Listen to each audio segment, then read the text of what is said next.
Milloin jokin asia viimeksi oikeasti tuntui hyvältä? Mietipä hetki, koska monelle se on yllättävän vaikea kysymys.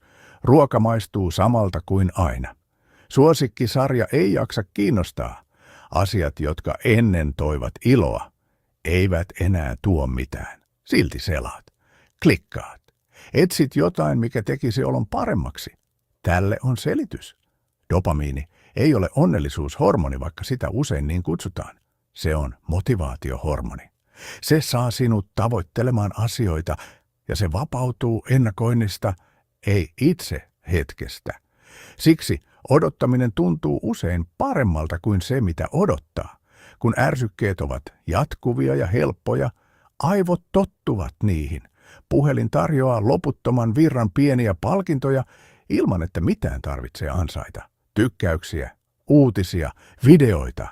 Aivot kalibroituvat tähän tasoon, ja kun ne kalibroituvat, tavalliset asiat alkavat tuntua tyhjiltä. Hiljaisuus käy sietämättömäksi. Tylsyys alkaa ahdistaa. Aivot eivät ole rikki. Ne ovat sopeutuneet siihen, mitä niille on syötetty. Ratkaisu ei löydy tahdonvoimasta. Se löytyy ärsykkeiden vähentämisestä riittävän pitkäksi aikaa, että herkkyys palautuu. Se palautuu nopeammin kuin luulet. Muutamassa päivässä ilman jatkuvaa stimulaatiota tylsyys alkaa muuttua tyyneydeksi.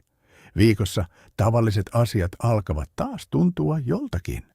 Et ole menettänyt kykyä nauttia. Se on vain haudattu melun alle.